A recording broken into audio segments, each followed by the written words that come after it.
പ്രിയമുള്ള യോഗ അധ്യക്ഷൻ സ്നേഹമുള്ള മോഹൻ ശങ്കർ, സ്വാഗത പ്രസംഗം നടത്തിയ ഡോക്ടർ ജയദേവൻ ഉൾപ്പെടെ വേദിയിലും സദസ്സിലും ഇരിക്കുന്ന സ്നേഹനിധികളായ സഹോദരി സഹോദരന്മാരെ, പത്ര ദൃശ്യമാധ്യമങ്ങളെ, നിങ്ങൾക്ക് ഏവർക്കും ആദ്യമായി എൻ്റെ പ്രണാമം.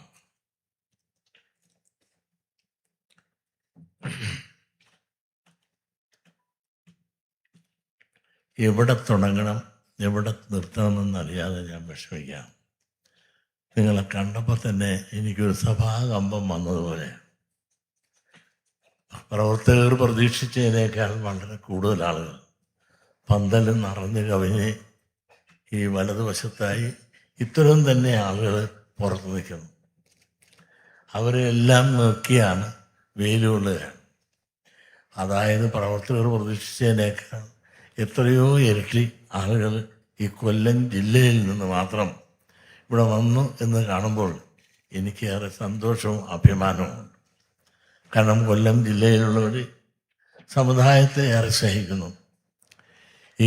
എനിക്ക് പത്മഭൂഷൺ കിട്ടി എന്ന് പറഞ്ഞാൽ അത് നിങ്ങൾ വായിച്ചല്ലോ, എനിക്കല്ല തന്നത്.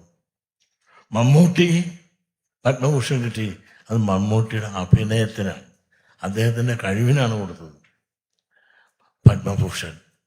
പക്ഷെ എനിക്ക് തന്നത് എന്തിനാണ് എന്ന് അമിത്ഷാ തന്ന കത്തിനകത്ത് ചിലർക്ക് സംശയദൃഷ്ടിയുള്ളവരുണ്ട്. എന്നും സംശയരോഗമുള്ള ചിലവർക്കെല്ലാം അത് വായിച്ച് കേൾക്കുമ്പോഴെങ്കിലും അത് മനസ്സിലാക്കുമ്പോഴെങ്കിലും സംശയരോഗം മാറുമെന്ന് കണക്കാക്കുന്നു. എനിക്ക് കിട്ടാതിരിക്കാൻ അനുവദിച്ച ശേഷം കേസ് കൊടുത്തവർ ഇവിടെയുണ്ട്. അതുകൂടാതെ ഇന്ത്യൻ പ്രസിഡന്റിന് പെറ്റീഷൻ അയച്ചവരും നമ്മുടെ ഈ നാട്ടിലുണ്ട്. പക്ഷെ എനിക്ക് കിട്ടിയത് എനിക്കല്ല, സമുദായത്തിനാണ്. ചെയ്ത പ്രവൃത്തികളെല്ലാം നിങ്ങൾ കേട്ടു. സമുദായത്തിന് ശാക്തീകരണം, വിദ്യാഭ്യാസ മേഖല, സാമൂഹിക മേഖലയിൽ അടിച്ചമർത്തപ്പെട്ട, അവകാശം നിഷേധിക്കപ്പെട്ട വിഭാഗങ്ങളെ സംഘടിപ്പിച്ച് അങ്ങനെ അവരെല്ലാം സാമൂഹ്യമായും സാമ്പത്തികമായും വിദ്യാഭ്യാസപരമായും എല്ലാം ഒരു സമൂഹത്തെ, പിന്നോക്ക സമുദായത്തെ ഉയർത്തുവാൻ വേണ്ടി പ്രയത്നിച്ചതിനാണ്. ഈ പ്രയത്നിച്ചത് ആരാണ്? ഞാനൊരു അതിന് നിമിത്തമാണ്. അതിൻ്റെ അർത്ഥം ഇത് ഈ പത്മഭൂഷൺ തന്നത് നമുക്കാണ്, നിങ്ങൾക്കാണ്. അത് നിങ്ങളിലേക്ക് തന്നെ ഞാൻ സമർപ്പിക്കുകയാണ്. ഈ കോടിക്കണക്കിന് രൂപ ഈ പാവപ്പെട്ട സ്ത്രീകൾക്ക് കൊടുക്കുകയും ഇതെല്ലാം സംഘടിപ്പിക്കാൻ ഇപ്പം തന്നെ ഇത്തരം ആളെങ്ങനെ വന്നു? സംഘടന ഉണ്ടായതുകൊണ്ടല്ലേ കൊല്ലത്ത് വന്നത്. ഈ ഇരിക്കുന്നവരെല്ലാം ബംഗാളുകാരല്ലല്ലോ. ഭരണ സമ്മേളനം കൂടുമ്പോൾ ബംഗാളുകാരെ കൂലിക്കൊണ്ടിരുത്തി സമ്മേളനം നടത്തുന്നുവെങ്കിൽ ഇത് ബംഗാളുകാരല്ല, ഇത് കേരളക്കാരാണ്. കേരളക്കാർ മാത്രമല്ല, കൊല്ലം ജില്ലയിലുള്ള. ഇതെല്ലാം വരണമെങ്കിൽ കൂടണമെങ്കിൽ സംഘടനാപരമായുള്ള ആ വളർച്ചയാണ് കഴിക്കുന്നത്. അതിൻ്റെ അർത്ഥം അമിത്ഷാജി പറഞ്ഞിരിക്കുന്ന ഓരോ കാര്യങ്ങളും നിങ്ങൾ കേട്ടിട്ടുണ്ടെങ്കിൽ അത് സംഭവിച്ചത് നിങ്ങൾ നമ്മുടെ എല്ലാം കൂട്ടായ്മയോട് കൂടിയുള്ള പ്രവർത്തനത്തിൻ്റെ പ്രതിഫലമാണ്. എനിക്ക് തന്നുവെങ്കിൽ അത് SNDP ജനറൽ സെക്രട്ടറിക്ക് അല്ലെങ്കിൽ വെള്ളാപ്പള്ളി നടേശന് തന്നതല്ല, സമുദായത്തിൽ നിന്നാണ് എന്നുള്ള തിരിച്ചറിവ് എനിക്കുണ്ട്. ചിലർ വിചാരിക്കാറുണ്ട് ഇത് കിട്ടിയിട്ട് വയറ് തീർത്തതും കൊണ്ട് നടക്കുന്നവരുണ്ട്. ഇതെനിക്ക് നല്ല ബോധമുണ്ട്, എനിക്ക് കിട്ടിയതല്ല. നിങ്ങളൊന്ന് മനസ്സിലാക്കണം, ഈ സംഘടനയെ ഇത്രയും ചലനാത്മകമാക്കുവാൻ എങ്ങനെ സാധിച്ചു? നിങ്ങളിൽ പങ്കുചേർന്നില്ലെങ്കിൽ സാധിക്കുമോ? ഏതാണ്ട് യൂനൂസുവിന് ഒരു രാജ്യത്ത് 6,000 കോടി രൂപ കൊടുത്തപ്പോൾ അദ്ദേഹത്തിന് കൊടുത്തത് എന്താണ്? 600 കോടി കൊടുത്തപ്പോൾ അദ്ദേഹത്തിന് കൊടുത്തത് നോബൽ സമ്മാനം കൊടുത്തു. നിങ്ങൾക്കറിയാമോ, ഈ കൊല്ലം ജില്ലയിൽ മാത്രം 500 കോടി കൊടുത്തിട്ടുണ്ട്. നോബൽ സമ്മാനം കിട്ടാൻ വേണ്ടി ഞാൻ പറഞ്ഞില്ല. അതിനേക്കാൾ എത്രയോ കോടി കേരളത്തിലേക്ക് നമ്മുടെ സ്ത്രീകൾക്ക് കൊടുത്തു. സാമ്പത്തികമായ വ്യവസ്ഥ ഇതെല്ലാം അദ്ദേഹം അറിയുന്നുണ്ട്. അവർക്കെല്ലാം അതിൻ്റെതായ ഇൻ്റലിജൻസ് വർക്കുണ്ട്. ഇത് കിട്ടുമെന്ന് തന്നെ ഞാനൊരു മാവേലിക്കൊരു യോഗത്തിൽ ഞാൻ സംസാരിച്ചുകൊണ്ടിരിക്കുമ്പോൾ TV വരുന്നത് ഇങ്ങനെ ഒരാൾ കൊണ്ട് നിന്നെ കാണിക്കുക. ഞാൻ പറഞ്ഞത് എന്നെ പറ്റിക്കാനാണ്. പല ജീവിക്കാനും എന്നെ പറ്റിക്കാനും ചതിക്കാനും അല്ലാതെ നമ്മൾ നന്നാക്കണ ജീവികൾ വളരെ കുറവാണ്. ഇല്ലാത്തത് പറയാനാണ് അവർക്ക് താല്പര്യം പലർക്കും. നെഗറ്റീവ് ന്യൂസ് വരുത്താനാണ് പലർക്കും താല്പര്യം. എല്ലാവർക്കും ഒന്നും ഞാൻ പറയുന്നില്ല. ഏതായാലും നമ്മളെ കൊച്ചാക്കുന്ന കാര്യത്തിൽ പല ജീവികൾക്കും വളരെ ആവേശമാണ്. അങ്ങനെ വലുതായിരിക്കുമെന്നാണ് ഞാൻ ധരിച്ചിരുന്നത്. എന്തുവാട്ടെ, പിന്നെയും വരുന്നു.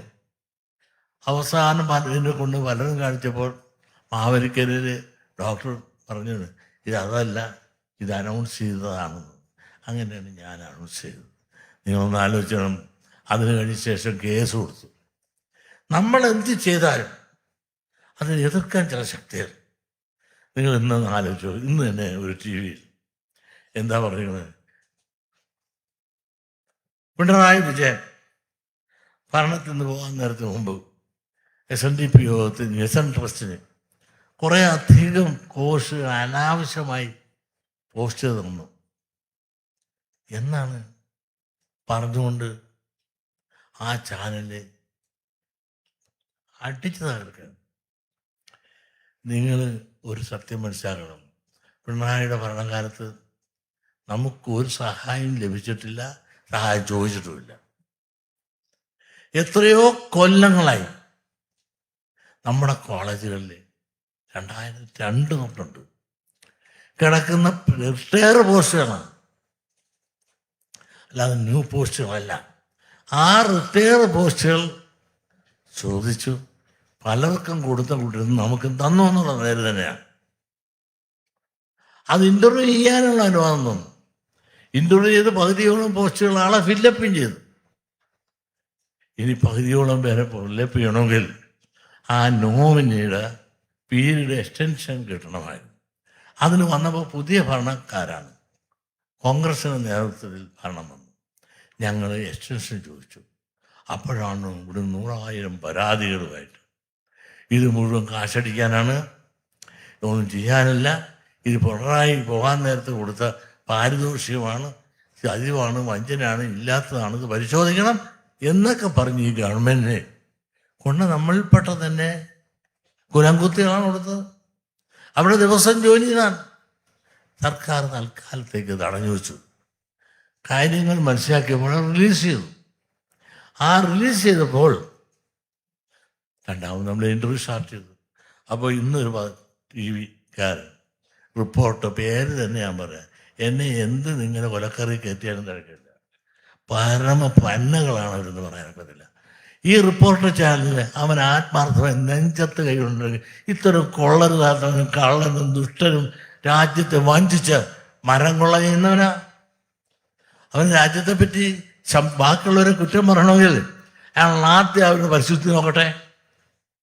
മാത്രമല്ല, ഇൻഡോർ സ്റ്റേഡിയം വിറ്റ് കാശുണ്ടാക്കാൻ ഫുട്ബോൾ കളി മെസ്സി ആയിട്ടിരുന്നു. അതിനിടയ്ക്ക് അതിലും കരിങ്കള്ളനായ പലിശരാജാവുമായിട്ട് ചേർന്നിട്ട് എന്ത് കൊള്ളയാണ് ഈ രാജ്യത്തടിക്കുന്നത്. അവൻ പുണ്യവാളനാണ്, ഞാൻ കൊള്ളക്കാരനൊക്കെയാണ്. അത് ഇന്ന് TV നമ്മൾ നന്നാക്കാനാണോ? ഇത് വേറെ ഏതെങ്കിലും സമുദായത്തെ പറ്റി പറയാനുണ്ടോ? ഇവിടെ മാന്യമായി പ്രവർത്തിക്കുന്ന പല TV-കളുണ്ട്. ഇത്തരം ആറാന്തര പ്രവർത്തനം നടത്തുന്ന ഒരു അതോ ലോക നായകനായിട്ട് നിന്നുകൊണ്ട് പ്രവർത്തിക്കുന്ന ഒരു മഞ്ഞ TV എന്ന് തന്നെ പറയാം. ഒരു പത്രധർമ്മമുണ്ട് ഈ രാജ്യത്ത്. ആ പത്രധർമ്മത്തിൻ്റെ ധർമ്മം മാത്രം പ്രവർത്തിക്കുക. ആരെയും വിമർശിച്ച് ഇങ്ങനെ TV ഉണ്ടെങ്കിൽ ആരെയും വിമർശിച്ചും എന്ത് കൊള്ളയും ഈ രാജ്യത്ത് നടത്താമെന്നുള്ള ഒരു ഗവേഷണം നടത്തി കണ്ടുപിടിച്ചിട്ട് അത് നടത്തുന്നതാണ്. ഇവർക്കെതിരെ എത്ര ഇനി അതിനെതിരെ പോയി ആരെല്ലാം കേസ് കൊടുത്തിരിക്കുന്നു. ഇതെല്ലാം വഹിക്കാതെ ഇത് ഈ പാവം പിടിച്ച സമുദായത്തെ നന്നാക്കിയാണ് ഇതിനെതിരെ ചില ദുഷ്ടശക്തികൾ സ്ഥിരം ബാങ്ക് അക്കൗണ്ട് ഇട്ടേര് വേണം കേസ് ഞങ്ങൾ ഇപ്പം ഏൽപ്പിച്ചു തരാമെന്ന് പറഞ്ഞ് ചില പൊട്ട വക്കീലന്മാർ നടക്കുന്നുണ്ട്. അവർ കാശെല്ലാം മേടിച്ച് 2 നില വീട് വെച്ചു. സമുദായത്തിന് എന്ത് ചെയ്തു? നിങ്ങളൊന്ന് ആലോചിച്ച് നോക്ക്. ഇവിടെ എത്രയോ ശാഖകളും യൂണിയനും ഒക്കെ കേരളത്തിലുണ്ട്, ഇന്ത്യയിലുണ്ട്. 10 ശാഖകൾ പോലും ഞങ്ങൾക്ക് ഞങ്ങളുടെ പ്രവർത്തനത്തെ എതിരായി പറഞ്ഞിട്ടുണ്ട്. ഒരു യൂണിയൻ പോലും ഞങ്ങൾക്കെതിരായി മുമ്പോട്ട് വരുന്നുണ്ടോ? ഞങ്ങൾ അവരുടെ ഒപ്പം ഞങ്ങൾ പ്രവർത്തിക്കുന്നവരാണ്. ഞങ്ങൾ കോഴ മേടിക്കണമെന്നാണ്. എടാ, ഞാൻ മേടിച്ച കോഴ, രാഷ്ട്രീയക്കാരൻ മേടിച്ചാൽ സംഭാവന, ശാന്തി മേടിച്ചാൽ ദക്ഷിണ, പോലീസുകാരൻ മേടിച്ചാൽ പടി. ഇതല്ലേ ഈ പറയുന്ന ഭാര്യമാർക്ക് കോഴ വല്ലതും തന്നോ? ആരെങ്കിലും സംഭാവന തന്നോ? ഇതിനായിട്ടാണോ ഈ രാജ്യത്ത് എന്തെല്ലാം ഡെവലപ്മെൻറ്റ് അല്ലെങ്കിൽ ആസ്തി എന്തുമാത്രം വർദ്ധിപ്പിച്ചുവെന്ന് ഞാൻ കണക്ക് പറയാം. ഞാൻ വലിയ പ്രസംഗം നടത്താനല്ല വന്നത്. ഈ 30 കൊല്ലം കൊണ്ട് SNDP യോഗത്തിൻ്റെ സാമ്പത്തിക വളർച്ച, ജനകീയ വളർച്ച, SN ട്രസ്റ്റിൻ്റെ വളർച്ച, SNDP യോഗത്തിൻ്റെ വളർച്ച, ഇത് നിങ്ങളൊന്നും അറിയണ്ടേ? എന്നും വിമർശിക്കാൻ നടക്കുന്ന ദുഷ്ടശക്തികൾ, നല്ല പറയുന്നവരുണ്ട്. എനിക്ക് ദയവ് ചെയ്ത് മാധ്യമങ്ങളോടും പ്രത്യേകിച്ചും ദൃശ്യമാധ്യമങ്ങളോടും പറയാനുള്ളത്, ഒരു നീതിബോധത്തോടുകൂടി ഞങ്ങൾക്ക് ഭരണമില്ല, പണമില്ല, പുറത്തുനിന്ന് വരാൻ പണമില്ല, സ്വദേശത്തിൻ്റെ പണം വിദേശത്തു നിന്ന് വരാനില്ല. അപ്പോൾ ഇങ്ങനെ സ്വന്തമായി പണം കണ്ടെത്തി ഞങ്ങൾ പണിത് മുമ്പോട്ട് പടുത്തുയർത്തിയപ്പോൾ അതിനെ ചുമ്മാ നിന്ന് ആരെങ്കിലും വല്ലതും വന്ന് ചില ദുഷ്ടൈക ദീർഘകൾ നിങ്ങളുടെ ആഫീസിൽ വന്ന് നിർബന്ധിച്ച് തരുന്ന ആ റിപ്പോർട്ടുകൾ മാത്രം വിശ്വസ്തയിലെടുത്ത് നിങ്ങൾ പ്രചരിപ്പിക്കാതെ ഞങ്ങളിവിടെ ചോദ്യം ശരിയാണോ തെറ്റാണോ എന്ന് ചോദിച്ചിട്ട് ഞങ്ങൾ തെറ്റാണെങ്കിൽ നിങ്ങൾ ഞങ്ങളെ ശിക്ഷിച്ചോ, എന്തെങ്കിലും എഴുതിക്കോ. നിർദോഷികളായ നിഷ്കാർമ്മ കർമ്മം ഈ രാജ്യത്തെ അടിച്ചമർത്തപ്പെട്ട അവകാശം നിഷേധിക്കപ്പെട്ട അവശലക്ഷങ്ങളാണ് ഇവിടുത്തെ പിന്നോക്ക സമുദായം. അവർക്ക് വേണ്ടി എന്നും പോരാടുന്ന ഒരു സംഘടനയാണ് SNDP. ആ പോരാട്ടത്തെ തകർക്കാനും തളർത്താനും ശ്രമിക്കുന്ന ദുഷ്ടശക്തികളായി നിൽക്കുന്ന കുലങ്കൃത്തികൾക്ക് പ്രോത്സാഹനം നൽകാതെ ഈ പാവപ്പെട്ടെന്നെ കണ്ണീരൊപ്പാനും അവരുടെ ഉന്നമനത്തിനും വേണ്ടിയുള്ള സഹായത്തിനും മീഡിയ ഞങ്ങളോടൊപ്പം നീതിയുടെ ഭാഗത്ത്, ധർമ്മത്തിൻ്റെ ഭാഗത്ത് ഉണ്ടാകണമെന്ന് ഞാൻ അഭ്യർത്ഥിക്കുന്നതോടൊപ്പം ഞാനൊരു കണക്ക് നിങ്ങളിലേക്ക് സമർപ്പിക്കാൻ ആഗ്രഹിക്കുകയാണ്. അതായത്, ഞാൻ ഭരണത്തിൽ വന്നിട്ട് ഞാനല്ല, ഞങ്ങൾ, ഇതിൻ്റെ എല്ലാം ഉന്നമനത്തിൻ്റെ കാരണമെന്താണ്?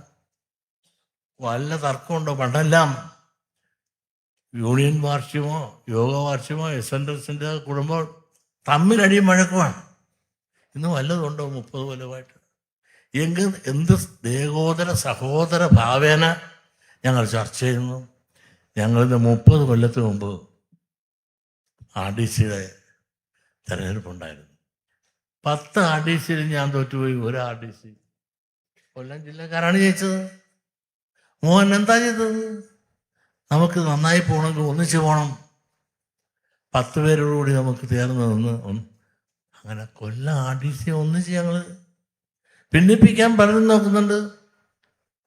ആ ഭിന്നതകളെല്ലാം തിരിച്ചറിഞ്ഞുകൊണ്ട് ഇന്ന് SNDPയിലായാലും SNDPസിലായാലും ഞങ്ങളെല്ലാം ഒരേ മനസ്സോടുകൂടി ഒന്നിച്ച് പ്രവർത്തിച്ചതുകൊണ്ടാണ്.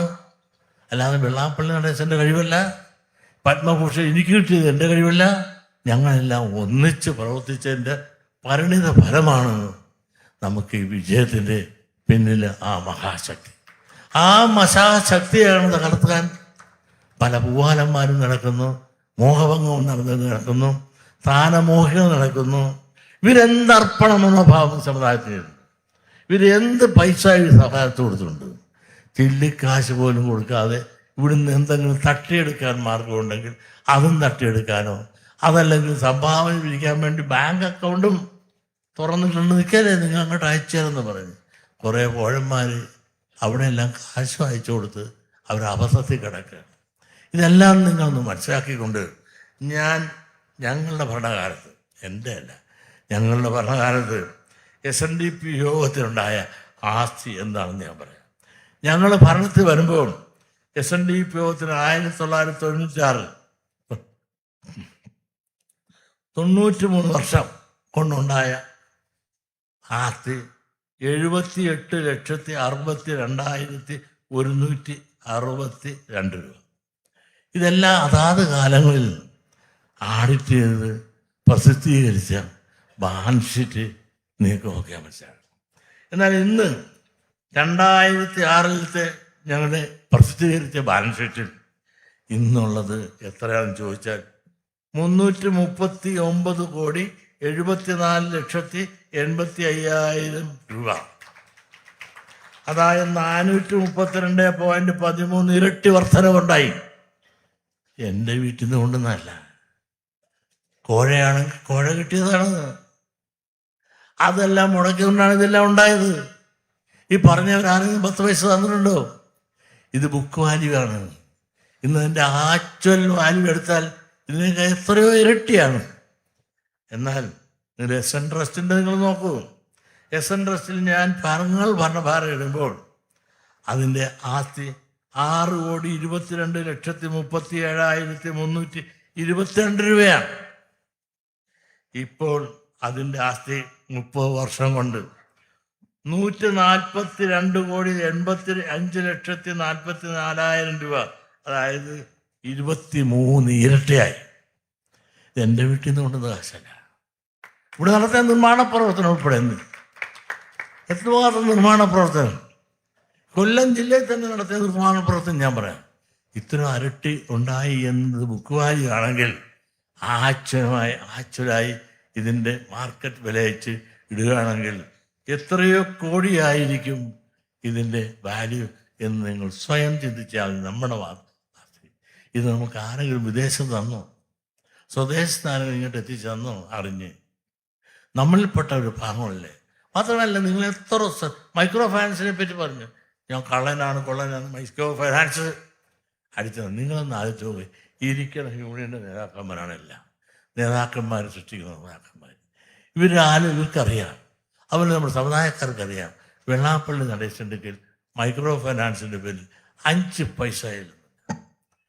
പക്ഷേ ഇതെല്ലാം വരുമ്പോൾ ഇതെല്ലാം ഞാൻ അടിക്കുന്നു എന്നാണ് ഇത്ര പ്രചരണം.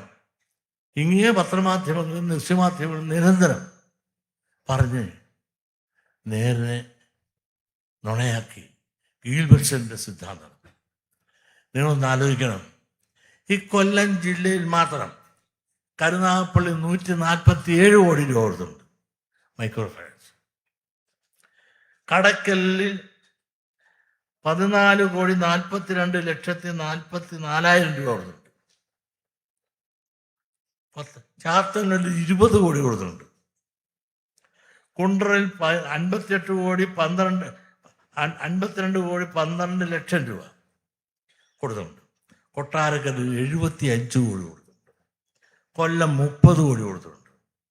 കുന്നത്തൂരിൽ 11,99,19,000 രൂപ കൊടുത്തിട്ടുണ്ട്. ചവറയിൽ 28 കോടി കൊടുത്തു.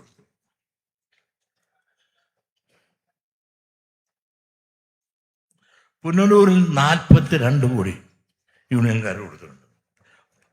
പത്തനാപുരത്ത് 11,42,00,000 രൂപ. അങ്ങനെ ആ കൂട്ടിയാൽ 500 കോടി രൂപ കൊല്ലം ജില്ലയിൽ മാത്രം കൊടുത്തിട്ടുണ്ട് യൂണിയൻ വഴി. നിങ്ങളൊന്ന് ആലോചിക്കണം.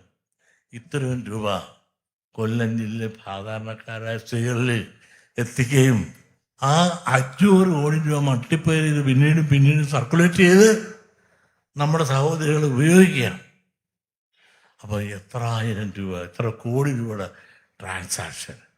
മിതവ്യയശീലം, സമ്പാദ്യശീലം, ഗുരുവിനുള്ള ഭക്തി. നിങ്ങളൊന്ന് ആലോചിച്ച് നോക്കും. ഗുരുവിൻ്റെ എഴുതിയ ഭക്തിഗാനം ശിവരി പഠിപ്പിച്ചിട്ടാണോ ഈ രാജ്യം മുഴുവൻ പഠിച്ചത്? ഈ മൈക്രോ ഫൈനാൻസിലൂടെ ഗുരു എഴുതിയ ആ ഭക്തി. ഒരു കാലത്ത് ഈ കോളേജിൽ ഞാൻ കയറിയ കാലത്ത് ആ ഗാനം, ഭക്തിഗാനം, ദൈവമേ കാത്തുകൊള്ളയാണ്, അത് പ്രാർത്ഥനാരൂപത്തിൽ പാടണമെന്ന് പ്രാർത്ഥിക്കണമെന്ന് പറഞ്ഞപ്പോൾ ഇതിൻ്റെ മുമ്പിൽ കൊടികെട്ടി എന്നോട് സമരം ചെയ്തവരാണ്. 10-28 കൊല്ലം. ഇന്നിപ്പോൾ ഗവൺമെൻറ് പോലും അംഗീകരിച്ച് ഗുരുവിൻ്റെ ആ ഭക്തിഗാനം ദേശീയ ഗാനമായി അംഗീകരിച്ചുകൊണ്ട് മനസ്സിലാരെ മനസ്സിലാക്കുന്നു, ദൈവത്തെ കരുതുന്നു, ആ കരുതലോടുകൂടി പ്രാർത്ഥിക്കാൻ ഗുരുവിൻ്റെ ദൈവദേശകം പോലെ ഒരു സർവമത പ്രാർത്ഥനയ്ക്ക് പറ്റിയ ഒരു പ്രാർത്ഥനാഗീതം ഇല്ലെന്ന് കണ്ടെത്തി കേരള ഗവൺമെൻറ് വരെ പ്രസിദ്ധീകരിച്ച് നിൽക്കുന്ന കാലഘട്ടം ഉണ്ടായെങ്കിൽ അതിന് കാരണം ഗുരുവിൻ്റെ ദർശനവും മുഴുവൻ കേരളത്തിൽ ലോകമെമ്പാടും പ്രചരിപ്പിക്കുവാനും SNDP യോഗം പ്രവർത്തകരായി ഞങ്ങൾക്ക് സാധിച്ചു എന്നുള്ളതാണ് സത്യം. മറ്റൊന്ന്, SNDP യോഗത്തിൽ പോഷക സംഘം പണ്ടെന്തുണ്ടായിരുന്നു? ഒരു യൂത്ത് മൂവ്മെൻറ്റും വനിതാ സംഘം ചത്തതിനൊത്തുമേ ജീവിച്ചിരിക്കുന്നത്, കടലാസിൽ മാത്രം.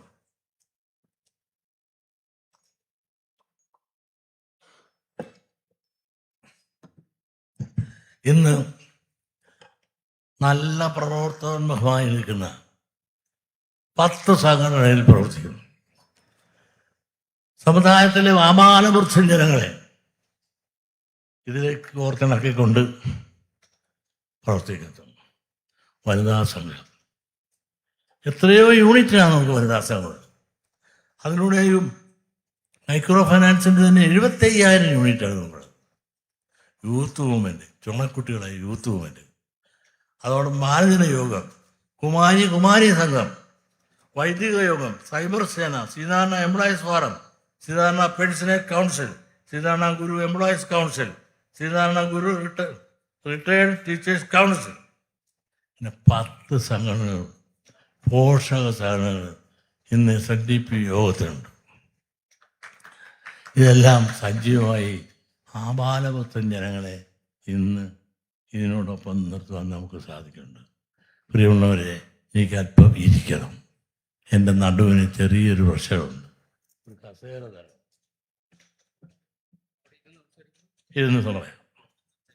ഇരുന്ന് പറയാനൊരു അവസരം എനിക്ക് തരണം.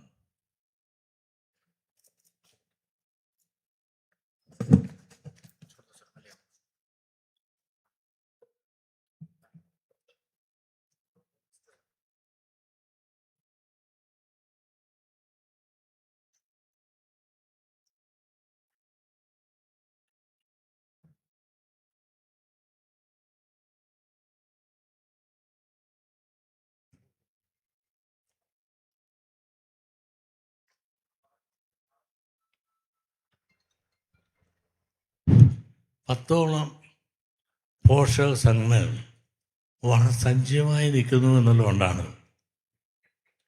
ഈ പറഞ്ഞ ഈ മഹാസമ്മേളനത്തിൻ്റെ അകത്തിരിക്കുന്ന പോലെ തന്നെ പുറത്ത് തന്നെ വേഗത്ത് നമ്മുടെ സഹോദരിമാർ നിൽക്കുന്നുവെങ്കിൽ ഇത് നമ്മുടെ സംഘടനയുടെ ശക്തിയും വളർച്ചയും ഉണർവും ഉന്മേഷവും എന്തുമാത്രമുണ്ട് എന്ന് വിളിച്ചോതുന്നു. അതുകൊണ്ട് തന്നെയാണ് ഇത്ര ആൾ കൂടണമെങ്കിൽ വെറുതെ ആൾ കൂടുമോ? നമ്മുടെ പോഷക സംഘടനയും നമ്മുടെ പ്രവർത്തകരും സജീവമായി പ്രവർത്തിച്ചപ്പോൾ ഒന്ന് നിന്നപ്പോൾ ഇത്രയും ആളുകൾ കൂടാൻ സഹായമായി എങ്കിൽ SNDP യോഗത്തിൻ്റെ സംഘടനാപരമായ വളർച്ച. അതല്ലാതെ ഇതിൽ നിന്നെല്ലാം നമ്മൾ ഉറങ്ങിയിട്ടില്ല. 24 മണിക്കൂറും സജീവമായി നമ്മുടെ പ്രവർത്തകർ പ്രവർത്തിക്കുന്നുണ്ട്. ഇതൊന്നും പറയുമ്പോൾ ചിലർക്കൊന്നും മനസ്സിലാകില്ല. വിദ്യാഭ്യാസപരമായി ചില കോഴ്സ് തന്നപ്പോൾ പിണറായി തന്ന വലിയ ഔദാര്യത്തിൻ്റെ പേരിലാണെന്ന് പറയുമ്പോൾ നിങ്ങളൊന്നും മനസ്സിലാക്കണം. പിണറായി എനിക്കിഷ്ടമാണ്, എനിക്ക് പിണറായി ഇഷ്ടമാണ്. അന്ന് പിണറായി മാത്രമല്ല, കോടിയേരി ബാലകൃഷ്ണൻ എനിക്ക് വലിയ ഇഷ്ടമാണ്. അങ്ങനെ പല പാർട്ടിയിലും പെട്ട പല വ്യക്തികളെയും എനിക്കിഷ്ടമാണ്. അതെൻ്റെ വ്യക്തിപരമായ ന്യായങ്ങളും മര്യാദകളും എനിക്ക് പറയാൻ കാണും. അതോടൊപ്പം നിന്നൊന്ന് ആലോചിച്ചാൽ എനിക്കിഷ്ടമായ പലരുമുണ്ട്. എന്നെ മുനീറിനെ എനിക്ക് വലിയ ഇഷ്ടമാണ്, കുഞ്ഞാലിക്കുട്ടി എനിക്ക് വലിയ ഇഷ്ടമാണ്,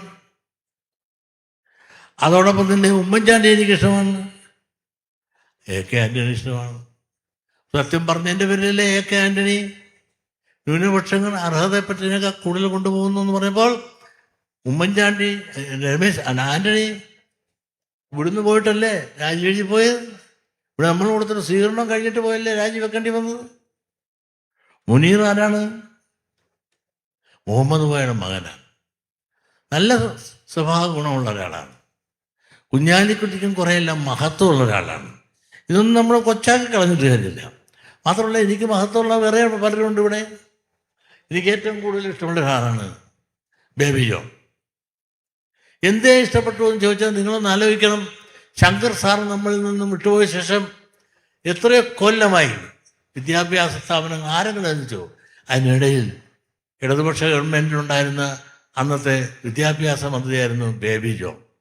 അദ്ദേഹമാണ് ചാത്തന്നൂരും ഷൊർണൂരും കണ്ണൂരിൽ തന്നത്. ഈ 3 കോളേജ്, അതായത് ചാത്തന്നൂര്, ഷൊർണൂര്, ചെങ്ങന്നൂര്, വേറെ 3 അദ്ദേഹം തന്നു. വേറെ ആര് തന്നു മിസ്റ്റർ? പിന്നെ ഉമ്മൻചാണ്ടി ഗവൺമെൻറ് ഇറങ്ങാൻ നേരത്ത് നമുക്ക് 1 തന്നു. അത് മുഴുവൻ ഒപ്പിട്ട് തരാനൊത്തില്ല. അപ്പോഴും 3 തന്നത് ബേബി സാർ. ബേബി സാറിന് എനിക്ക് വളരെ ഇഷ്ടമാണ്. കാരണം ഒരുപാട് നാൾ അദ്ദേഹത്തോടൊപ്പം സഞ്ചരിക്കാനും ഞാൻ ഒരുപാട് കാര്യം വേറെ പലർക്കും സാധിച്ചു കൊടുക്കുകയും ചെയ്തു. എനിക്ക് സാധിക്കാനൊന്നുമില്ലായിരുന്നു. അന്ന് ഞാൻ ഈ രംഗത്തൊന്നുമില്ല, വേറെ ഒരു കോൺട്രാക്ട് രംഗത്താണ്. പലർക്കും അദ്ദേഹത്തോട് പറയും, ഇത്ര നല്ലൊരു മനുഷ്യൻ, എന്ത് കാര്യം എന്ന് പറഞ്ഞാലും കേൾക്കാനും പറയാനും മനസ്സിലാക്കി, ഒരു കണ്ടീഷനില്ലാതെ. കണ്ടീഷൻ എന്ന് പറഞ്ഞാൽ മനസ്സിലായില്ല. ഒരു ഗാന്ധിയനെയും ഡിമാൻഡ് ചെയ്യാതെ ചെയ്ത് ഇതിനുള്ള 100 അനുഭവമുള്ള ആളായിരുന്നു ഞാൻ. എന്നാൽ ടി കെ ദിവാനെ ഞാൻ ചെറുതായിട്ട് കാണുന്നില്ല. ടി കെ ദിവാനെ സൃഷ്ടിച്ച ഒരു കോൺട്രാക്ടറാണ് ഞാൻ. എത്രയോ വർഷങ്ങൾക്ക് മുമ്പ്, അടിയന്തര കാലഘട്ടത്തിന് മുമ്പ് കോൺട്രാക്ട് പണി ഞാൻ നടത്തിക്കൊണ്ടിരിക്കുന്ന കാലത്ത്, ആലപ്പുഴയെല്ലാം ഒരുപാട് ചെറിയ വലുതുമായിട്ട് പണി നടത്തിക്കൊണ്ടിരിക്കുന്ന കാലത്ത് അദ്ദേഹത്തോട്ട് പരിചയപ്പെടാനുണ്ട്. അദ്ദേഹം എന്ത് ചെയ്യുമെന്നറിയോ? ST കോളേജ് തൊട്ട് തോട്ടപ്പള്ളി സ്പില്ല് വരെ വരുന്ന എത്രയോ കിലോമീറ്ററുണ്ട്. ആ കിലോമീറ്ററിലുള്ള അന്നത്തെ റോഡ് എവിടെ കിടന്നത്? കടലിനോട് ചേർന്നാണ്. ആ കടലിനോട് ചേർന്ന് ആ റോഡ് വർഷകാലം വരുമ്പോൾ കടൽ കയറും, വണ്ടി പോകാനൊക്കത്തില്ല. അങ്ങനെ ആ അലൈൻമെൻറ്റ് നേരെ കിഴക്കോട്ട് മാറ്റി അത്രയധികം ദൂരം ചെയ്യുവാനായി പരമാവധി ടെൻഡർ വെച്ച് കൊല്ലത്തുകാരൻ ഒരാളെടുത്തു. അവരിട്ടിട്ട് പോയി. അവസാനം എടുക്കാനാളില്ലാതെ വന്നപ്പോൾ, അന്നത്തെ കാലത്ത് ലക്ഷക്കണക്കിന് രൂപയുടെ പണിയാണത്, ഒരുപാട് കിലോമീറ്ററുണ്ട്. ഞാൻ എടുക്കാൻ പറഞ്ഞു. ഞാൻ റിസ്ക് എടുത്തു. ഞാൻ റിസ്ക് എടുക്കുന്നവനാണ്. എടുത്തിട്ട് ആ പണി തീർക്കാൻ എന്നെ ഒരുപാട് സഹായിച്ചു. തൊട്ടപ്പള്ളി സ്പില്ലയുടെ മൗത്തിൽ നിന്ന് മണ്ണെടുക്കാൻ സഹായിച്ചു. ദേവസ്വം ബോർഡ് അമ്പലങ്ങളിൽ നിന്ന് മണ്ണെടുത്ത് അലൈൻമെൻറ്റ് ചെയ്യാൻ തീരുമാനിച്ചു. അങ്ങനെ മാത്രമല്ല, പേയ്മെൻറ്റ് 30-ാം തീയതി എന്നൊരു ദിവസം ഉണ്ടെങ്കിൽ ഒരു ബില്ലിന് ഞാൻ പോകില്ല, രാപകൽ പണിയുന്നത്. പ്രത്യേകിച്ചും അടിയന്തരാവസ്ഥ കാലം വന്നു. അന്ന് ആരും പണിയെടുക്കാത്തതിൻ്റെ കാരണം എന്താണ്? ചേർത്തല അമ്പലപ്പുഴ, പ്രത്യേകിച്ച് അമ്പലപ്പുഴ പുറക്കാട് സൈഡിൽ പുന്നപ്പുറ ഇവിടെ പോകുന്ന ഈ റോഡിൽ ഒരുപാട് സമരങ്ങൾ നടക്കുന്ന നാടാണ്. തൊഴിലിൻ്റെ പേര് ഒരുപാട് ബുദ്ധിമുട്ടുണ്ടാകുന്ന സ്ഥലമാണ് കാലം. ആ പാട്ടിലാണ് ആരും എടുക്കാനില്ലാത്ത ധൈര്യമായിട്ട് എനിക്ക് ഏറ്റവും വലിയ പിന്തുണ നൽകിയത്. അങ്ങനെ ആ പണി എനിക്ക് തീർത്താൻ എൻ്റെ ഒരു വലിയൊരു കോൺട്രാക്റ്റായിട്ട് ഉയർത്താൻ സാധിച്ചുവെങ്കിൽ നിങ്ങൾ സത്യം മനസ്സിലാക്കണം. അത് കണ്ടുകൊണ്ടാണ് ഈ ശ്രീധരൻ ചീഫ് എഞ്ചിനീയർ ആയിരിക്കുമ്പോൾ എന്നെ ആലപ്പുഴ കായംകുളം ആലപ്പുഴയും തമ്മിലുള്ള ബന്ധിപ്പിക്കുന്ന ആ മൊത്തം ആ ലൈൻമെൻറ്റിൽ എന്നെ വിളിച്ചുകൊണ്ട് പോവുകയാണ് ചെയ്തത്. ഞാൻ ചെന്നതല്ല. ഞാൻ വർക്കെടുക്കും, കൃത്യമായി ചെയ്യും. പ്രത്യേകിച്ച് അന്ന് അടിയന്തര കാലഘട്ടം വന്നതുകൊണ്ട് ആരും എന്നെ തിരക്കാറില്ലായിരുന്നു. ഞാൻ ഭംഗിയായി പണി ചെയ്തു. പണിയായി ഞാൻ പോയി. പക്ഷേ എൻ്റെ അത് ഭാഗ്യമാണെന്ന് വിചാരിക്കുക. ഗവൺമെൻറ്റിൽ നിന്ന് നല്ല സപ്പോർട്ട്, പണത്തിന് ക്ഷാമമില്ല.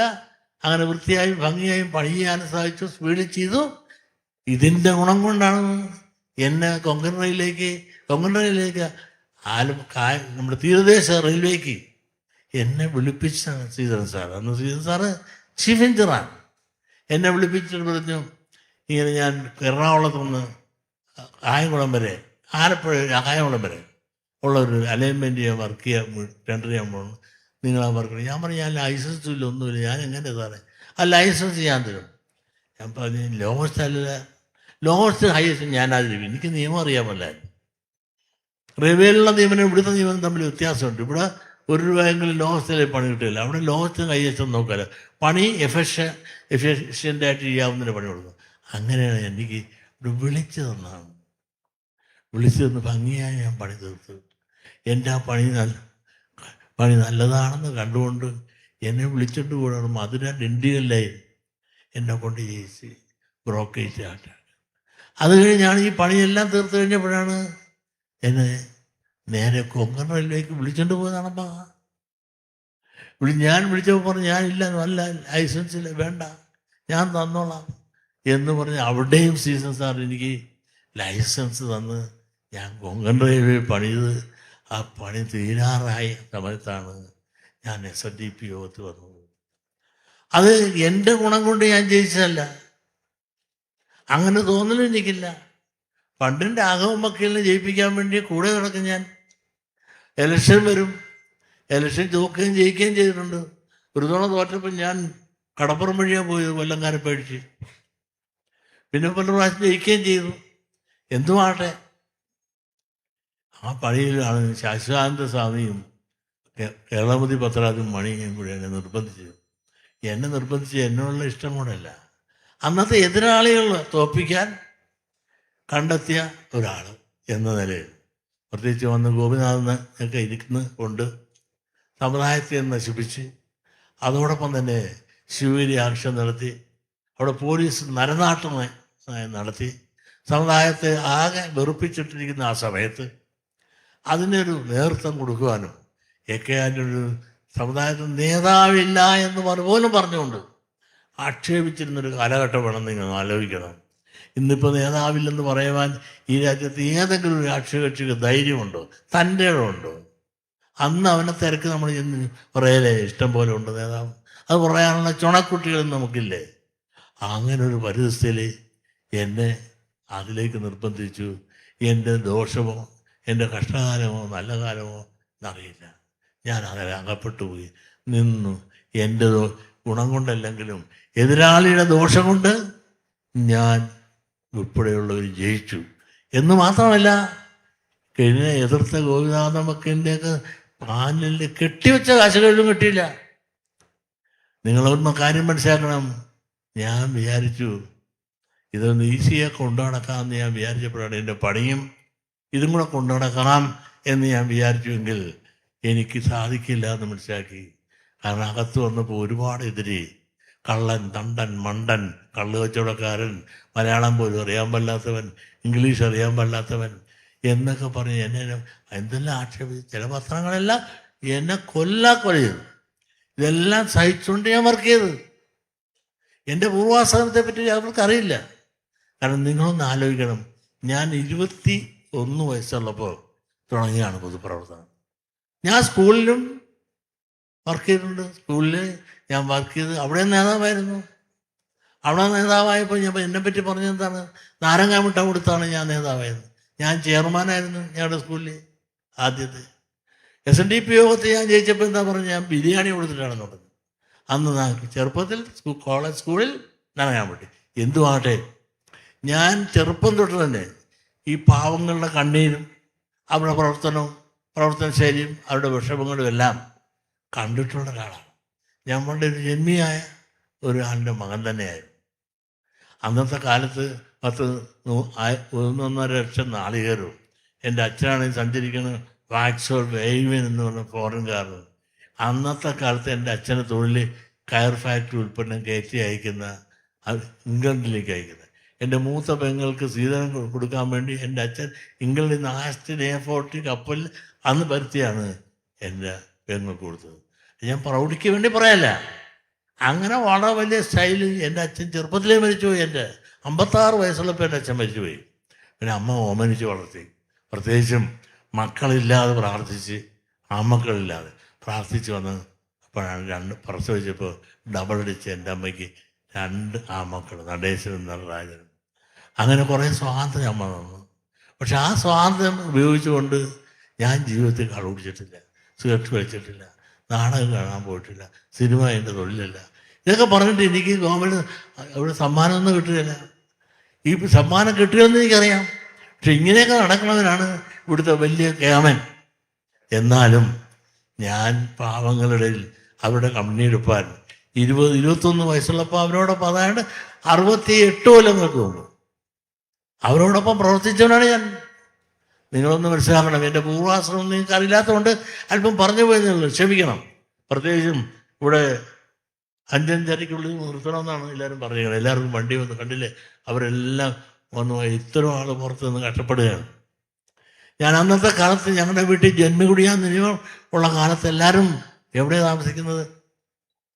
കുടിയാൻ്റെ ചാർക്കുക, ഓലപ്പര, കയറാനൊന്നുമില്ല, വെളിച്ചമില്ല, വെള്ളമില്ല. ആ ഓരോ പാവങ്ങളുടെ വീട്ടിൻ്റെ മുമ്പിൽ ചെന്നിരുന്നുകൊണ്ട് അവരോട് കുശലപ്രശ്നം നടത്തി അവരുടെ ദുരിതവും ദുഃഖവും കേട്ടുകൊണ്ട് അവരോടൊപ്പം ഇരിക്കുമ്പോൾ എൻ്റെ കൊച്ചുമാലാളി എന്താണ് കട്ടൻ കാപ്പിയും അതോടൊപ്പം റിസ്ക്കുമാണ് അവരിരിക്കുന്നതായിരുന്നു. വീട്ടിൽ കയറി ഇരിക്കാനൊക്കത്തില്ല, മുടലപ്പരയാണ്. അങ്ങനെ അവരുടെ ദുഃഖവും കണ്ണീരും കണ്ടുകൊണ്ട് അവരെ ഉദ്ധരിക്കാൻ എൻ്റെ 20-21 വയസ്സുള്ളപ്പോൾ പണി തുടങ്ങി. അന്ന് ആ പ്രദേശത്ത് മുഴുവൻ ഞാൻ മൈക്രോ ഫൈനാൻസിൻ്റെ മറ്റൊരു രൂപമായ കുടുംബ യൂണിറ്റ് ഉണ്ടാക്കി, തെങ്ങിട്ട് കൊണ്ടുണ്ടാക്കി. അന്ന് തെങ്ങിന് 100 തേങ്ങയ്ക്ക് 15 രൂപയുണ്ട്, സ്വർണത്തിന് 100 രൂപയുള്ളൂ. ഞാൻ കല്യാണം കഴിക്കുന്നതിന് മുമ്പ് ഞാൻ കല്യാണം കഴിക്കുമ്പോൾ 140 രൂപയുള്ളൂ. അന്ന് ഒരു കല്യാണം കഴിക്കണമെന്ന് വിചാരിച്ചാൽ അതിന് പൈസ ഞാൻ നിശ്ചയിച്ചാൽ മതി. കാരണം കെട്ട് തെങ്ങ് വഴി ആ തേങ്ങ ഇട്ട് ആ അരപ്പലിശയ്ക്ക് അടുത്ത തെങ്ങും കൂടെ എടുത്ത് അതും കെട്ടിയെടുത്ത് അതിൻ്റെയും കൂടെ നിക്ഷേപം ഇട്ട് ഈ ഇടുന്നതെല്ലാം തന്നെ വിറ്റ് അടുത്ത ആളുകൾക്ക് തന്നെ ലോൺ കൊടുത്ത്, ഇങ്ങനെ ചെറുപ്പം തൊട്ട് തന്നെ സാധാരണക്കാരൻ്റെയും പാവപ്പെട്ടവൻ്റെയും ദുരിതവും ദുഃഖവും തൊട്ടറിഞ്ഞ് അവരിലൊരുവനായിട്ട് പ്രവർത്തിച്ചു വന്നവനാണ്. ഡോക്ടർ പറഞ്ഞത് ഒരു കാര്യം, അങ്ങനെയാണ് ഞാൻ കാണിച്ചുള്ള അങ്ങനെ അമ്പലത്തിൽ കയറിയത്. അമ്പലത്തിൽ കയറിയപ്പോൾ ഡോക്ടർക്ക് അന്ന് എക്സ്റേ ആശുപത്രി ഡോക്ടറായിരിക്കും. ഞങ്ങളുടെ അമ്പലത്തിൽ ഉത്സവം തുടങ്ങുമ്പോൾ അവിടെ എന്താണ്, ഒരു ശ്രീനാരായണ മെഡിക്കൽ മിഷൻ്റെ ഒരു ബ്രാഞ്ച്, ഡോക്ടർ ജയദേവൻ ഡാക്ടർ, 2 നേഴ്സുമാർ, ഒരു കാറ് വാടകയ്ക്ക് വെട്ടും കുത്തും മേടിക്കുന്നതിനെ ചികിത്സിക്കാൻ കൊണ്ടുപോകാനായിട്ടിരിക്കുന്നത്. ഇതാണ് ആ ക്ഷേത്രം. ഇത് ഞാൻ അടപടലേ മാറ്റി. അത് എന്നെ സഹായിച്ചത് MK രാഘവനും PS ശ്രീനിവാസനും അവരെന്നെ സഹായിച്ചു. മാറ്റങ്ങൾക്ക് വേണ്ടി അമ്പലങ്ങളിൽ അനാചാരം പാടില്ല, ആചാരം പാടില്ല. അതിന് പത്രാധിപരോട് ഞാൻ ചോദിച്ചു, പത്രാധിപതി ഞങ്ങളുടെ അമ്പലത്തിൽ ഇങ്ങനെ വെട്ടും കൂത്തും മരണം ഓരോ കൊല്ലം നടക്കുന്നു, സ്ത്രീകൾ വിഷമിക്കുന്നു, എന്ത് ചെയ്യണം? ഒരു ഗുരുദേവ പ്രതിമ അവിടെ പ്രതിഷ്ഠിക്കുന്നു. അങ്ങനെ ഞാൻ ഗുരുദേവ പ്രതിമ പ്രതിഷ്ഠിച്ചു. അച്യുതമേനോൻ മുഖ്യമന്ത്രിയായിരുന്നു, അദ്ദേഹത്തെയും K. കരുണാകരനെയും കൊണ്ടുവന്ന് ഞാൻ ആ സമ്മേളനം നടത്തി ഉദ്ഘാടനം നടത്തിയപ്പോൾ എന്തുപറ്റി? സ്ഥാപിത താല്പര്യക്കാർക്ക് ദേഷ്യമായി. ഇവൻ ചെറുപ്പക്കാരൻ, ഇവൻ കമ്മ്യൂണിസം കൊണ്ടുവരാൻ നിരീശ്വരവാദിയാണ്, ഇവൻ അമ്പലം തകർക്കും, എന്തിന് എന്നെ കൊന്നേക്കാന്ന് വിചാരിച്ചു. എന്നെ കൊല്ലാൻ ശ്രമിച്ചു. ഞാൻ 3 മാസം ഇവിടെ മെഡിക്കൽ കോളേജിൽ പ്ലാസ്റ്റിക് സർജറി കിടന്നവനാണ്. ഞാൻ എൻ്റെ പൂർവാശ്രമം പറയാൻ കാരണം പ്രസിദ്ധങ്ങളും പ്രയാസങ്ങളും എൻ്റെ കൂടെ ഒരുപാടുണ്ടായിട്ടുണ്ട്. ഇതൊന്നും തളരില്ല, ഞാനതിന് കീഴടങ്ങില്ല. ആരെന്ത് തെറി പറഞ്ഞെന്നോ, ആരെന്നെ വിരട്ടിയാലും വിരളാതെ ധീരമായ നീതിക്കും സത്യത്തിനും ധർമ്മത്തിനും ഉറച്ചു നിന്ന് പ്രവർത്തിച്ചാൽ ധർമ്മം ജയിക്കും എന്ന് നിങ്ങളിപ്പോൾ കണ്ടില്ലേ. അമ്പലത്തിൽ ഇപ്പോൾ വേലയില്ല, പടയനയില്ല, ഒന്നുമില്ല, ശാന്തമായ ഉത്സവം നടക്കുന്നു. കാരണം അതിന് ത്യാഗം രക്ഷിക്കാൻ അവിടുത്തെ ക്ഷേത്രത്തിൽ ഒരുപാട് പണമുണ്ട്. ഞാൻ വന്നിരുമ്പോൾ എന്നെ ഏൽപ്പിക്കുമ്പോൾ 250 2500 രൂപയാണ് ബാക്കി. ഇവിടെ ഇരുന്ന് SNDP ഗോപിനാഥ് എന്നെ ഏൽപ്പിക്കുമ്പോൾ എത്ര രൂപ ഉണ്ടായിരുന്നു? 2500 രൂപയാണ്. ഇപ്പോൾ നിങ്ങൾ നോക്ക്, ബാലൻസ് ഷീറ്റ് കോടിക്കണക്കിനുണ്ട് ബാലൻസ് ഷീറ്റ്. എന്നിട്ടും ഈ മീഡിയകൾ പ്രസിദ്ധീകരിക്കുന്നത് എന്താണ്? SNDP ഓഫീസ് ജപ്തി ചെയ്തിട്ടിരിക്കുന്നു. എൻ്റെ ഇങ്ങനെ കള്ളം വെച്ച് നുണയല്ലേ. SNDP ഓഫീസ് ജപ്തി ചെയ്യുക SNDP അല്ല സ്ഥലം. ആ സ്ഥലം എന്ന് പറയുന്നത് SN ട്രസ്റ്റിൻ്റെതാണ്. എവിടെ ജപ്തി ചെയ്തു? ഒരു 5 കോടി രൂപയാണ് മൈക്രോ ഫൈനാൻസിന് ഗവൺമെൻറ് തന്ന ക്ഷേമ വകുപ്പിൽ നിന്ന്. ഒറ്റ പൈസ അടയ്ക്കാനല്ല, മുഴുവൻ അടച്ചു തീർത്ത്. എന്നിട്ടും കള്ളപ്പരെന്ന് പറഞ്ഞ് നമ്മുടെ സംഘടനയെ നശിപ്പിക്കാൻ ശ്രമിക്കുന്ന ആളുകളും അതിന് പ്രചരണം കൊടുക്കാൻ ചില മീഡിയയാണ്. ഇന്ന് എൻ്റെ സത്യവും തിരക്കണ്ടേ? ഒരു പൈസ കൊടുക്കാൻ SN ട്രസ്റ്റ് ഇപ്പം എത്ര കോടി കിടപ്പുണ്ട്? എൻ്റെ വീട്ടിൽ നിന്നുണ്ടെന്നാണോ? അടുത്ത ബാലൻസ് ഷീറ്റ് വരുന്നുണ്ട്, നോക്കൂ നിങ്ങൾ. ഇതെല്ലാം ചെയ്തപ്പോൾ അമ്പലത്തിൽ പോകണമെന്ന് ഞാനെന്ത് ചെയ്ത്? ഭഗവതിക്ക് വിശപ്പൊന്നുമില്ല, ഭക്തന് വിശപ്പുണ്ട്. അവർക്ക് ഞാൻ ആ 6% ഇൻട്രസ്റ്റിനാണ് കൊടുത്തത്. നമ്മളെല്ലാം കൊടുത്ത് അതുകൊണ്ട് ഇഷ്ടംപോലെ പണം കിട്ടി. അന്ന് സൊസൈറ്റി ഇല്ല, ഒന്നുമില്ല, ചില പലിശരാജാക്കന്മാരുണ്ടായിരുന്നുള്ളൂ.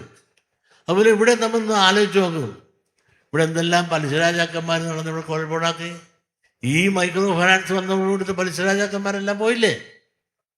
ആ പലിശരാജാക്കന്മാർ പോയി അവർക്കിപ്പോൾ ഭരണം കിട്ടിയാൽ കൊള്ളാമെന്ന് പണം മുടക്കി നമ്മളിൽ പള്ളിയുടെ കുറേ ആളിനെ കൂട്ടുപിടിച്ചുകൊണ്ട് എത്ര കേസാണ്.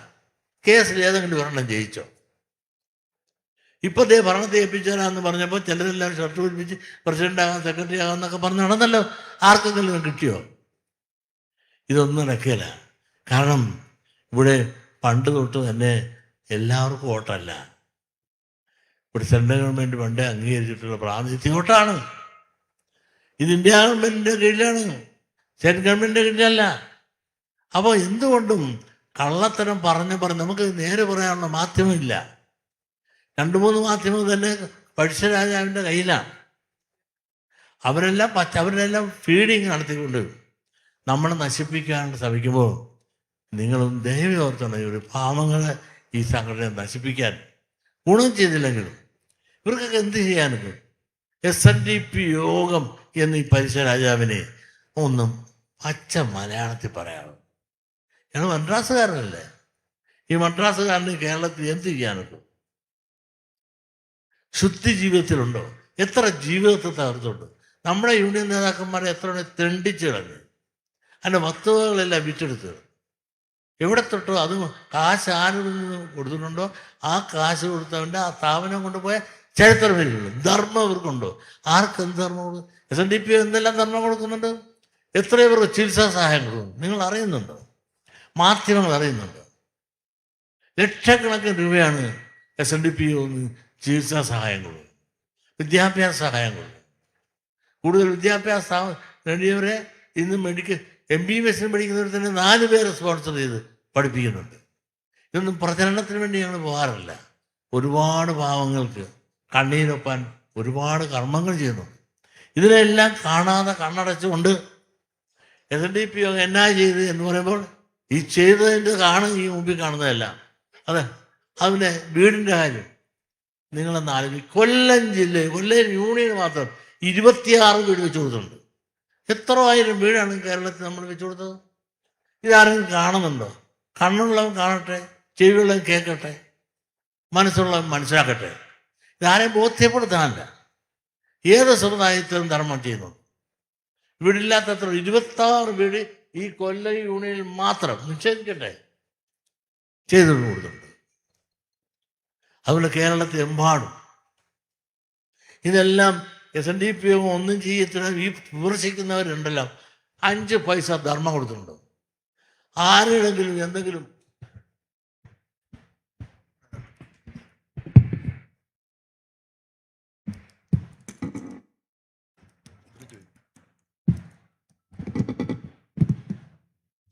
ഇത്ര വീട് ഞങ്ങൾക്ക് പാവപ്പെട്ടവർക്ക് കൊടുത്തു, അല്ല ഇന്നൊരു സംഭാവന കൊടുത്തു എന്നൊന്നും ഇവർക്ക് പറയാൻ സാധിക്കുമോ? ഒന്നും പറയാൻ സാധിക്കില്ല. ഇവർക്ക് ധർമ്മമില്ല. എല്ലാം അവർക്കെല്ലാം കിട്ടണം എന്നുള്ള വികാരത്തോടെ പ്രവർത്തിക്കുകയാണ്. അതല്ലാതെ ഇവിടെ പാവങ്ങളെ കണ്ണീരൊപ്പാൻ ഇന്ന് നമ്മളെ നന്നാക്കാമെന്ന് നടക്കുന്നവർ സ്വയം നന്നാക്കാൻ നടക്കുമ്പോൾ നിങ്ങൾ ഒരു കാര്യം കൂടെ മനസ്സിലാക്കുന്നത് നന്നായിരിക്കും. എന്ത് ചെയ്തു? കോഴ മേടിച്ചു. ഈ കോഴ കൊണ്ടായാലും അല്ലാത്തായാലും ഈ ജില്ലയിൽ സ്ഥാപിച്ച സ്ഥാപനങ്ങൾ ഞാനൊന്ന് വായിച്ചു കേൾപ്പിക്കുക, നിങ്ങളൊന്ന് മനസ്സിലാക്കാൻ വേണ്ടി. കൊല്ലം സെൻട്രൽ സ്കൂൾ തൊട്ടപ്പുറത്താ വണ്ടിയൊക്കെ നിരന്ന്. ഇപ്പോൾ ഒരു 4 കോടി മുടക്കി അതൊന്നുകൂടെ ഹൈജീനിക്കും അതുകൊണ്ട് നേഴ്സിയൊക്കെ വയ്ക്കാൻ എൻ്റർ ചെയ്ത് നടത്തുകയാണ്. Kollam higher secondary school, Chathannoor higher secondary school, Punalur higher secondary school. ഈ ഹയർ സെക്കൻഡറി സ്കൂളിന് വേണ്ടി സ്ഥലം വരെ നമ്മൾ മേടിക്കേണ്ടി വന്നു. പിന്നെ കോളേജ്, പുനലൂർ സ്വാശ്രയ college, Chathannoor aid and arts and science പുതിയ നില കെട്ടും 6 കോടി രൂപ മുടക്കി നല്ല സുന്ദരമായി കെട്ടിപ്പൊക്കിയിട്ട് ആര് തന്നുവല്ലോ. അതുകൊണ്ട് കൊട്ടിയം പോളിടെക്നിക് ലൈബ്രറി ബ്ലോക്ക് കോടികൾ മുടക്കി പണിതുകൊണ്ടിരിക്കുന്നു. മറ്റൊന്ന് കൊല്ലത്ത് ഷോപ്പിംഗ് കോംപ്ലക്സ്. നിങ്ങളൊന്ന് ആലോചിച്ച് നോക്കൂ. ഒരു ഷോപ്പിംഗ് കോംപ്ലക്സ്, അതിൻ്റെ നിർമ്മാണത്തിന് വേണ്ടിയിട്ട് തന്നെ ഏതാണ്ട് 8 കോടി രൂപ മുടക്കിയാണ് ആ ഷോപ്പിംഗ് കോംപ്ലക്സ്. അത് മുനിസിപ്പാലിറ്റിക്കാർ അത് അക്വയർ ചെയ്തെടുക്കാൻ പോവുകയായിരുന്നു. ആ സമയത്താണ് ഞാനത് ഫൗണ്ടേഷൻ ഇട്ട് 8 കോടിക്ക്. ഇന്നിപ്പോൾ എത്ര ലക്ഷം രൂപ വാടക കിട്ടുന്നില്ല. ഞാൻ ഭരണകാലത്ത് നിൽക്കുന്ന സമയത്ത് എസ്.എൻ. ട്രസ്റ്റിൻ്റെ ഭരണം മുമ്പോട്ട് കൊണ്ടുപോകാൻ 5 പൈസ കയ്യിലില്ല. മെഡിക്കൽ മിഷൻ ഞാൻ 50,000 രൂപ മാസം മേടിച്ചുകൊണ്ടായിരുന്നു എസ്.എൻ. ട്രസ്റ്റ് ഭരണത്തിന് പോകുന്നു എങ്കിൽ ഇന്ന് SNDP യോഗത്തിന് മാന്യമായ വരുമാനം SNDP യോഗത്തിന് എസ്.എൻ. ട്രസ്റ്റിന് ഉണ്ടാക്കിയിട്ടുണ്ട്.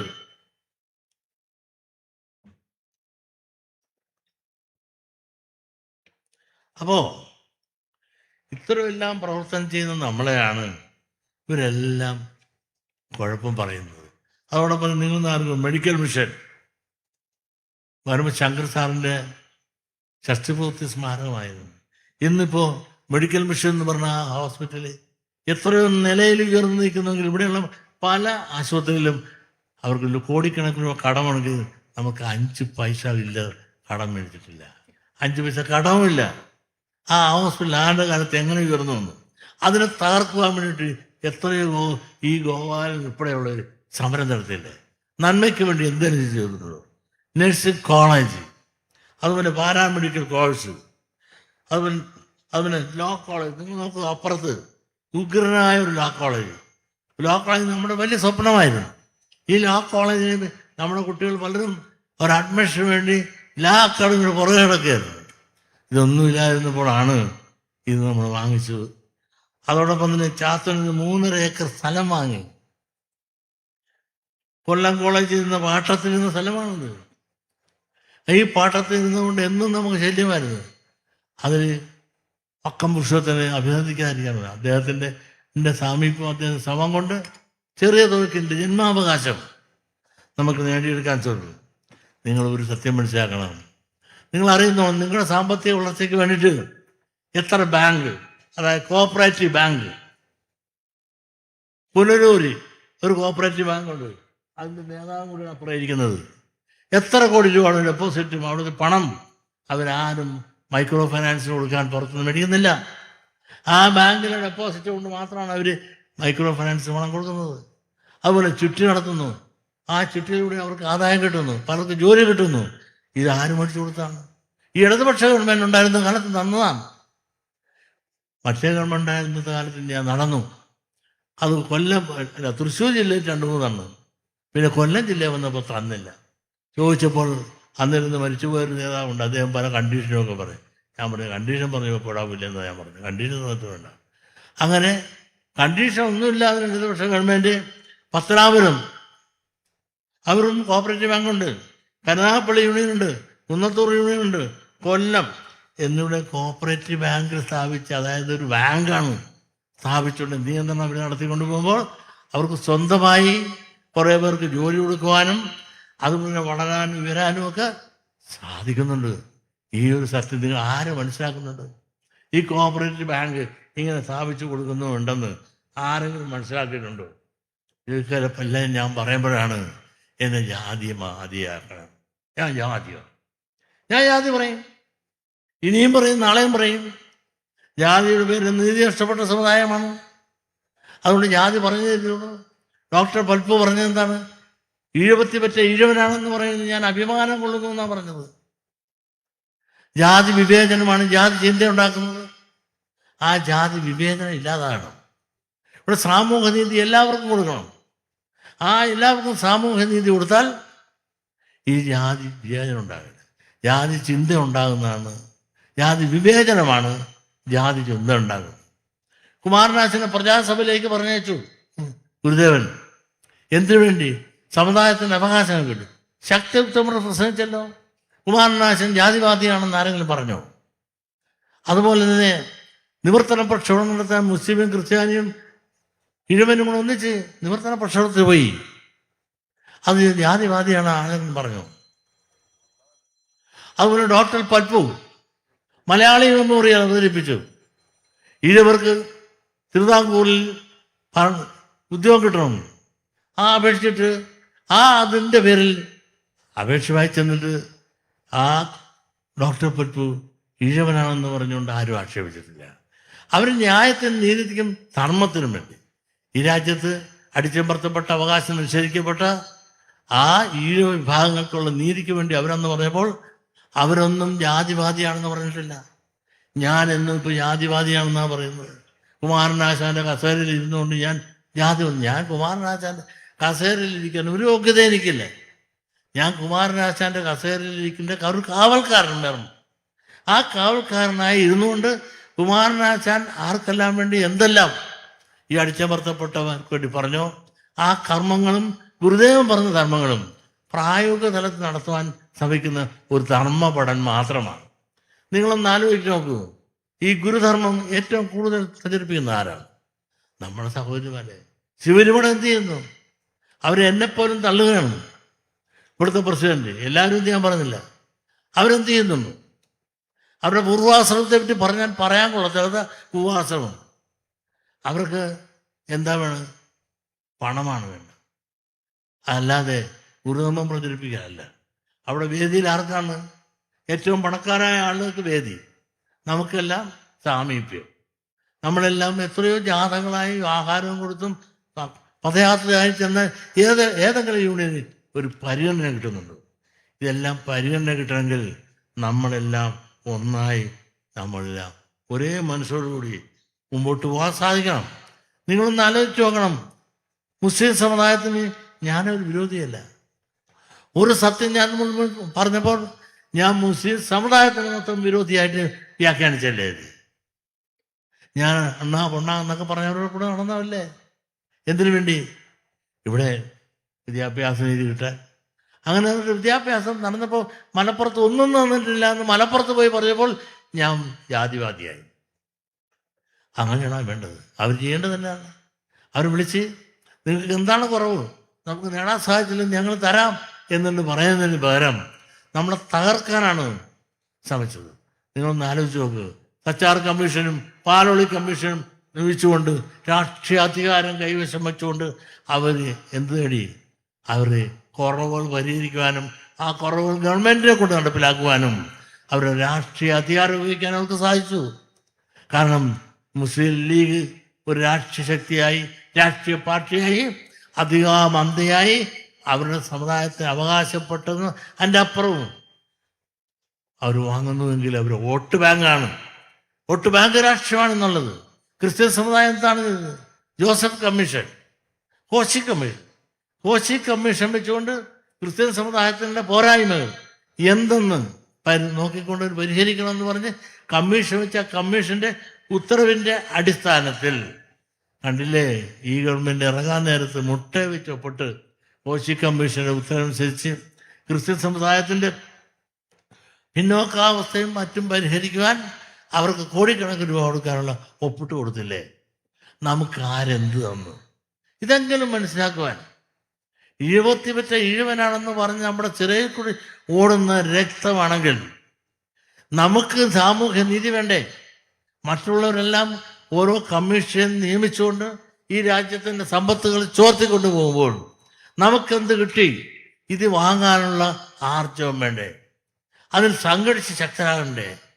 നമ്മളെ തകർക്കാനും തളർത്താനും വരുന്ന ഈ ശക്തികൾ മറ്റു പലരുടെയും കോടാലി കൈകളായി വന്ന് ഈ സമുദായത്തിൻ്റെ അവകാശങ്ങൾ നേടുന്നതല്ല, ധർമ്മസർവരത്തിൽ നമ്മുടെ ഐക്യത്തെ തകർക്കാവുന്ന ശത്രുക്കളെ നാം തിരിച്ചറിയണം. അതുകൊണ്ട് ഒന്നേ ഞാൻ അവസാനമായി പറയുള്ളൂ, ഈ നമുക്കാരോടും വിരോധമില്ല.